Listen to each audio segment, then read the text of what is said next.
உள்ளத்திற்குள் எப்படி இருக்கிறது? இந்த 2 கேள்விக்கான விடையை இன்று நீங்களும் நானும் வேதத்திலிருந்து கண்டெடுக்க போகிறோம்.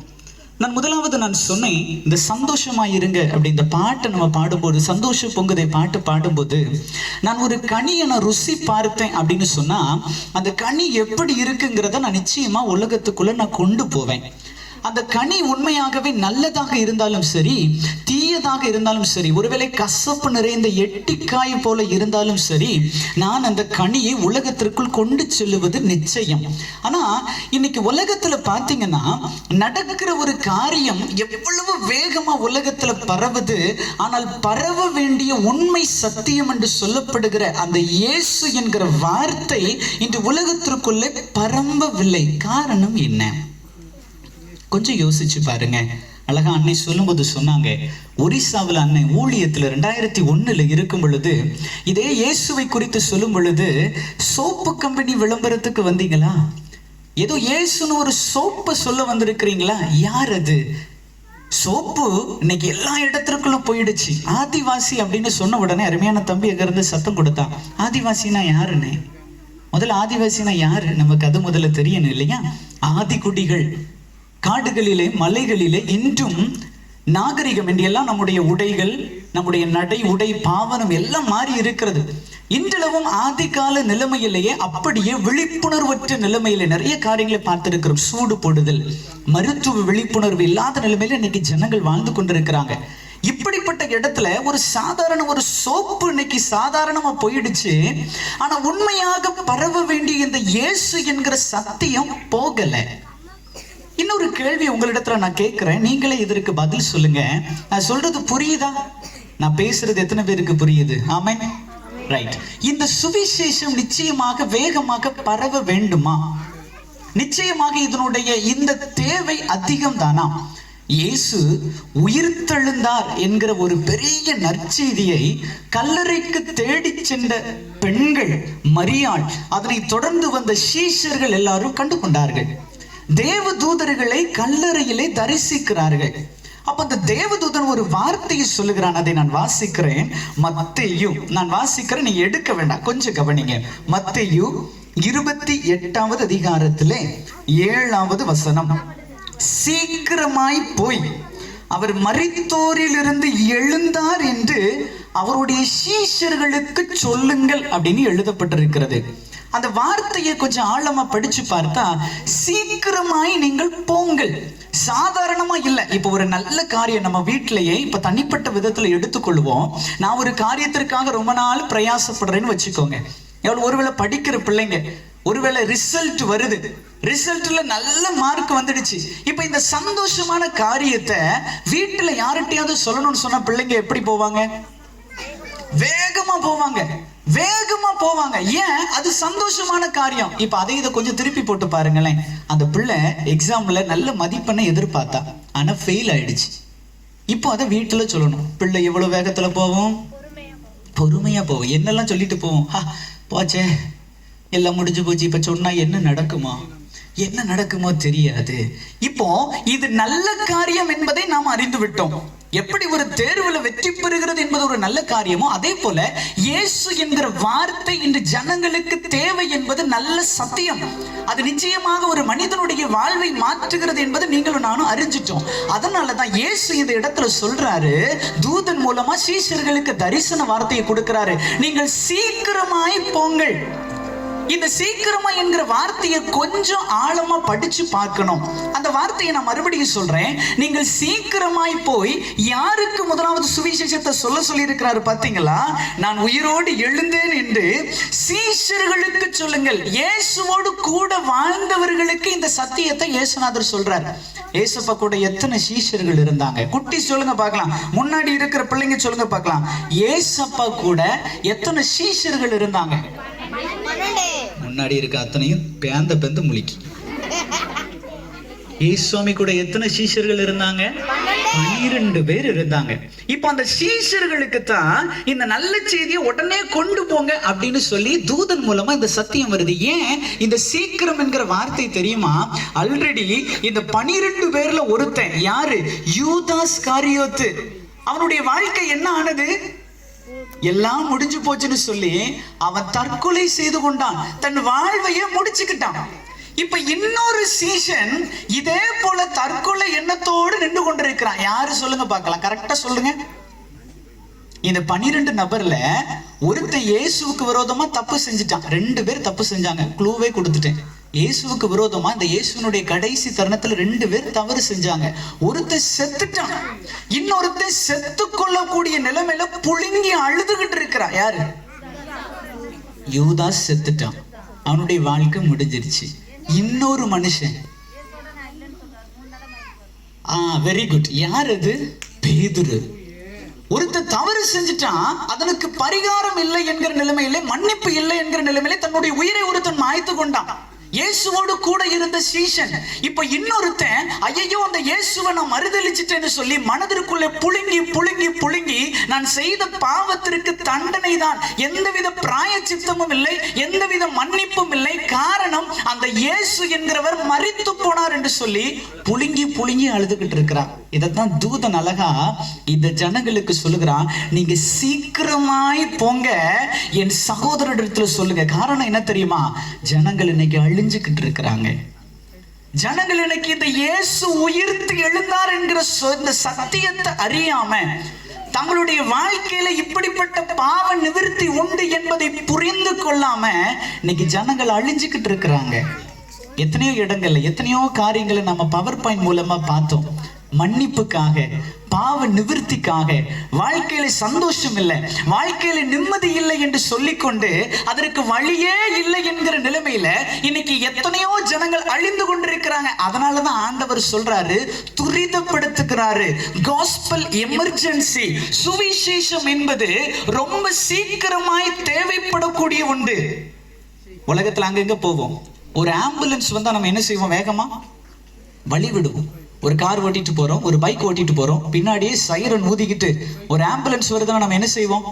டக்குன்னு முதல்ல நவுண்டு வழி விடுவோம். ஏன்? அதுல யாரோ ஒருத்தருக்கு தேவை இருக்குது. என்ன தேவை இருக்குது? அவருடைய உயிரை காப்பாற்றணும், எமர்ஜென்சி. அந்த சத்தம் அதை தான் சொல்லும். அந்த சத்தத்தை போட்டு, அந்த லைட்டை போட்டு வரும்போது ஏத்தால இருக்கவங்க எல்லாரும் விலகுவாங்க. எந்த டிராபிக் ரூல்ஸும் கிடையாது. ஒன் வேல போகலாம், எதுலனாலும் போகலாம், சிக்னல் இருந்தாலும் போகலாம். ஏன்? அந்த உயிருக்கு ரொம்ப நீடடான ஒரு காரியம் தேவை, மருத்துவம் தேவை. அழிஞ்சு போகக்கூடிய இந்த உயிருக்கு இவ்வளவு தேவை இல்லையா? இதை விட மேலான ஒரு காரியம் இயேசு என்கிற சத்தியம் இன்னைக்கு ஜனங்களுக்கு தேவை. இன்னைக்கு இதை யாரு கொண்டு போவா என்கிற நிலைமையில பல காரியங்களை கேட்டிருக்கிறோமே. அதே கேள்வியை உங்க முன்னால நான் வைக்கிறேன். நீங்கள் இந்த இயேசு என்கிற கனியை ருசித்திருக்கிறீர்களா? எத்தனை பேர் நான் பூரணமா ருசிச்சிருக்கிறேன்னு சொல்ல முடியும்? எத்தனை பேர் இன்னைக்கு நான் பூரணமா அந்த இயேசுவை ருசிச்சிருக்கேன்னு சொல்ல முடியும்? ஒரே ஒரு சம்பவத்தை நான் சொல்லி முடிக்க போகிறேன். மத்தேயுல இந்த இயேசு உயிர்த்தது இப்படி எழுதப்பட்டிருக்கிறது. அதை இதை மார்க்கு புத்தகத்துல படிச்சு பார்த்தீங்கன்னா ஒரு பேத்தட்டிக் சிச்சுவேஷன், கவலையான ஒரு சூழல் நடக்குது. என்ன தெரியுமா? சீஷர்களுக்கு இயேசு உயிர் தெழுந்துட்டாருன்னு சொல்லக்கூடிய சம்பவம் காதுல கேட்டுட்டாங்க. கொஞ்சம் கவனிங்க குட்டீஸ். இயேசுநாதர் உயிரோட எழுந்துட்டாரு, அந்த செய்தியை சீஷர்களுக்கு சொல்லிட்டாங்க. இப்போ இந்த சீஷர்களுக்கு காதுல தான் கேட்டிருக்குது, யாரை பார்க்கல, இன்னும் இயேசுநாதரை இன்னும் பார்க்கல. இப்போ அவங்க எம்மாவு அப்படிங்கிற கிராமத்துக்கு போய்கிட்டு இருக்கிறாங்க. அவன் பாட்டுக்கு போய்கிட்டே இருக்கிறான். இயேசுநாதர் கூட்டத்தோடு கூட்டமா வர்ற மாதிரி அந்த சீஷர்களோடு கூட சேர்ந்துகிட்டே போறாரு. ஆனா கூடவே இருந்த இயேசுவ அவங்களுக்கு தெரியல. நீங்க மார்க்கு புத்தகத்தை வீட்டுல போய் படிச்சு பாருங்க. கடைசி அதிகாரத்துல இயேசு அவங்களுக்கு தெரியல. அந்த வசனம் அழகா சொல்லுது, அவருடைய கண்கள் மறைக்கப்பட்டிருந்தது. இப்ப இயேசு சுவாமி கேட்கிறாரு, என்னத்தை பத்தி பேசிக்கிட்டே போறீங்க அப்படின்னு சொல்லும்போது அந்த சீஷர்கள் சொன்னாங்க. என்ன சொன்னாங்க தெரியுமா?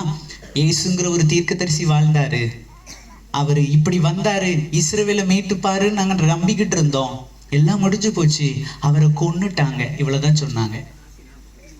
இது சத்தியமா? இது சுவிசேஷமா? இதுதான் கேள்வி. இயேசு மரிச்சிட்டாருன்னு சொல்றது சுவிசேஷமா? இப்ப இயேசுவை குறித்த ஒரு பூரண புரிதல் இந்த சீஷர்களுக்கு இல்லை. ஏன்? இயேசுவானவரை கொன்னுட்டாங்க, மரிச்சிட்டாருன்னு அப்படியே முடிச்சிட்டாங்க. இப்போ அந்த சம்பவத்தினுடைய பின்னணியத்தை தொடர்ந்து பார்த்தா இயேசு சுவாமி அதே சீஷர்கள் கூட போறாரு. அந்த சீஷர்கள் சொல்றாங்க, சாயங்கால நேரம் ஆயிடுச்சு, எங்க கூட வாங்க, நீங்க ராத்தங்கன்னு சொன்ன உடனே இயேசுவானவர் அந்த இடத்துல அப்பத்தை பிட்டு அவங்களுக்கு கொடுக்கிறாரு. அப்பம்னா என்னத்தை குறிக்குது?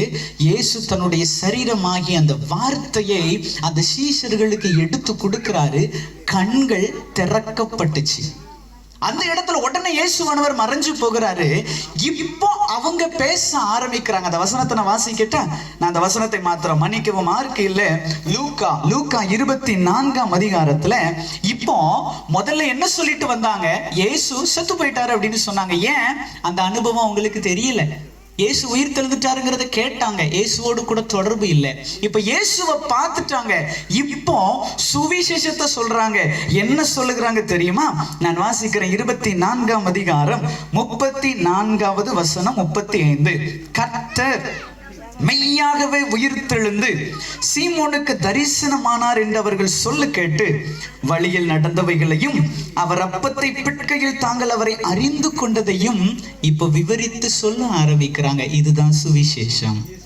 இயேசுன்னு ஒருத்தர் வாழ்ந்தாரு, அவர் ரோமர்கள் அடிச்சு கொண்டுட்டாங்கன்னு சொன்னா இது வரலாறு, அதோட முடிஞ்சிடுச்சு. ஆனா அந்த மரித்த இயேசு எழுந்தாரு, எனக்கு தரிசனம் ஆனாரு. அதுதான் சுவிசேஷம். அதை தான் நான் மறுபடியும் சொல்றேன். என் கையில ஒரு பழம் இருக்கு, இந்த பழத்தை நீங்க சாப்பிடுங்க அப்படின்னு சொன்னா நீங்க முழுன்னு பாப்பீங்க. என்ன பழம்னு தெரியாது, அதோடைய டேஸ்ட் தெரியாது. அதுவே நான் அந்த பழத்தை சாப்பிட்டு இது நல்ல பழம், இது இனிக்கும், இது ரொம்ப நல்லது உடலுக்கு அப்படின்னு சொல்லி கொடுத்தா நீங்க பூரணமா ஏத்துக்கிடுவீங்க. அதுதான் சுவிசேஷம். இன்னைக்கு நிறைய கிறிஸ்தவர்கள், கிறிஸ்துவை ஏற்றுக்கொண்டவர்கள் மிஷனரிகளாகவோ ஊழியத்துக்கு என்று சொல்லி தன்னை அர்ப்பணிக்காமல் இருப்பதற்கு காரணம் என்ன தெரியுமா? இயேசுவை ஒரு வரலாற்றில் வந்த ஒரு மனிதனாக பாவிக்கிறாங்க. அப்படின்னா என்ன அர்த்தம்? இயேசுன்னு ஒருத்தர் வந்தாரு, சொத்து போயிட்டாரு, அவருடைய வாழ்க்கை முடிஞ்சிடுச்சு. ஆனா எப்ப தெரியுமா அவங்க சுவிசேஷத்தை சொல்ல ஆரம்பிப்பாங்க? அந்த இயேசு உயிர்த்தெழுந்தார், அந்த இயேசு எனக்கு தரிசனமானார், அந்த இயேசுவுக்கும் எனக்கும் தொடர்பு இருக்கிறது என்கிற நிலைமையிலே என்னைக்கு உணர ஆரம்பிக்கிறார்களோ அன்னைக்கு அந்த ஜனம் தன்னை அறியாமலேயே அவர் உயிரோடு எழுந்து என்னோடு பேசினார் என்பதை சொல்லிக்கிட்டே இருப்பாங்க. அன்னைக்கு ஊர் தடுக்க வேண்டாம், உலகம் தடுக்க வேண்டாம், யார் தடுத்தாலும் சரி நிச்சயமா சொல்லுவாங்க. நிறைய காரியங்களை கேட்டிருப்போம். வட மாநிலங்கள்ல இன்னைக்கு சுவிசேஷத்தை சொல்லுகிறதற்கு பல தடைகள். இன்னைக்கு ஜனம், இன்னைக்கு இதே போல இருக்கிற ஆதிகுடிகள், ஆதிவாசி ஜனங்கள், மலைகளிலே வாழுகின்ற ஜனங்கள், உண்மையான இந்த இயேசு என்கிற தெய்வத்தை பற்றி கொண்டவர்கள், உயிரோடு எழுந்த தெய்வத்தோடு நேரடி தொடர்பு அனுபவத்திற்குள்ள வந்தவர்களிடத்துல நீங்க நானும் போய் டைரக்டா பேச முடியாதுங்க. அவருடைய விசுவாசம் அவ்வளவு ஆழமா இருக்குது. ஒருவேளை இன்னைக்கு ஒரே கேள்வி உங்க முன்னாடி வைக்கிறேன். இன்னும் ஆண்டவருக்காக ஊழியம் செய்ய வேண்டும் என்கிற சிந்தை எனக்குள் இன்னைக்கு வரல அப்படின்னு சொன்னா நான் இன்னும் இயேசுவை சரியா அறிந்து கொள்ளல. இது இன்னொரு வார்த்தையில சொல்லட்டுமா? நான் கிறிஸ்தவனே கிடையாது. ஏதோ எனக்கும் அவருக்கு எந்த தொடர்பும் கிடையாது. நான் ஒரு 2 வார்த்தை உங்களுக்கு நான் சொல்றேன், உங்களுக்கு புரியுதான்னு பாருங்க. உங்களுக்கு இயேசுவை தெரியுமா, இயேசுவை பற்றி தெரியுமா? இந்த 2 வார்த்தையில எந்த வார்த்தைக்கு நீங்க பதில் சொல்லுவீங்க? 2க்குரிய வித்தியாசம் உங்களுக்கு தெரியுதா? இயேசுவை தெரியும் அப்படின்னு சொன்னா நேரடி அனுபவம். நான் அவரோடு பேசி இருக்கிறேன், அவருடைய பாரத்தை நான் பெற்றிருக்கிறேன், அது நேரடி அனுபவம். இயேசுவை பற்றி தெரியுமான்னு சொன்னா யாரோ ஒருவர் சொல்லியிருப்பாங்க, வரலாறு, சின்ன வயசுல சொல்லி நம்மளை வளர்த்துருப்பாங்க. ஏசப்பா உன்னை நேசிக்கிறாங்க. குட்டிஸ்ட கேட்டா சொல்லுவாங்க, முட்டாய் வேணுமா, முழங்கால் போட்டு சோமனி ஏசப்பா தருவாரு. அப்ப அந்த பிள்ளைங்களுக்கு என்ன தெரியும்? இயேசுவை பற்றி தெரியும். ஏன்? எங்க அம்மா சொன்னாங்க, என் பாட்டி சொன்னாங்க, என் தாத்தா சொன்னாங்க. ஆனா எப்ப இயேசுவை தெரியும் தெரியுமா? நேரடியாக அவரோடு தொடர்பில் வரும் பொழுது, நேரடியான உறவில் வரும் பொழுது நம்முடைய வாழ்க்கை மாற ஆரம்பிக்கும். நம்மை அறியாமலேயே. யாரும் வந்து சொல்ல வேண்டாம் நீங்க இயேசுவை பற்றி உலகத்துக்குள்ள சொல்லுங்க, யாரும் வந்து சொல்ல வேண்டாம் நீங்க ஊழியத்துக்கு என்று சொல்லி உற்சாகமா போங்க, ஜெபம் பண்ணுங்க, யாரும் சொல்ல வேண்டாம். உண்மையான இயேசுவை அறிந்து கொள்ள வேண்டிய விதத்துல நான் அறிஞ்சிருந்தேன்னா என்னை அறியாமலேயே அந்த சந்தோஷம் வரும். அதுக்காக தான் அந்த வசனத்தை வாசிச்சேன். லூக்கா 24ஆம் அதிகாரத்துல சந்தோஷத்துல நடந்தவைகள் எல்லாவற்றையும் விவரித்து சொன்னாங்க. அந்த 24ஆம் அதிகாரத்துல வீட்டுல போய் நீங்க படிச்சு பாருங்க, நிறைய சத்தியங்கள் இருக்கிறது. அதுவரை இயேசு செத்துட்டாருன்னு தான் நினைச்சாங்க. இயேசுவை தரிசிச்ச பிற்பாடு அவருடைய வாழ்க்கை மாறுகிறது. ஆட்டோமேட்டிக்கா சுவிசேஷத்திற்கு என்று சொல்லி தங்களுடைய வார்த்தைகள் வாழ்க்கையில வெளிக்காட்டினாங்க. இன்னைக்கு இங்க எத்தனையோ பேர் கேட்டுக்கிட்டு இருக்கிறோம். இன்னைக்கு நீங்களும் நானும் ஒருவேளை இன்னைக்கு இந்த சுவிசேஷம் என்கிற சிந்தை, இயேசுவை உலகத்திற்குள்ள சொல்ல வேண்டும் என்கிற சிந்தை இன்னைக்கு உங்களுக்கும் எனக்கும் இல்லைன்னா, எனக்கும் அந்த ஆண்டவருக்கு சம்மந்தம் இல்லை, நான் ஏதோ ஒரு நிலைமையில இருக்கிறேன்னு அர்த்தம். இன்னைக்கு ஆண்டவர் இந்த கேள்வியை உங்களிடத்துல கேட்கிறாரு. மகனே, மகளே, உனக்கு என்னை தெரியுமா அல்லது என்னை பற்றி தெரியுமா? ஒரு 2 நிமிஷம் மாத்திரம். முடிந்தவங்க முழங்கால் போடலாமா அல்லது முடியாதவங்க எழுந்து நிற்க போகிறோம். இந்த கேள்விக்கு நீங்க பதில்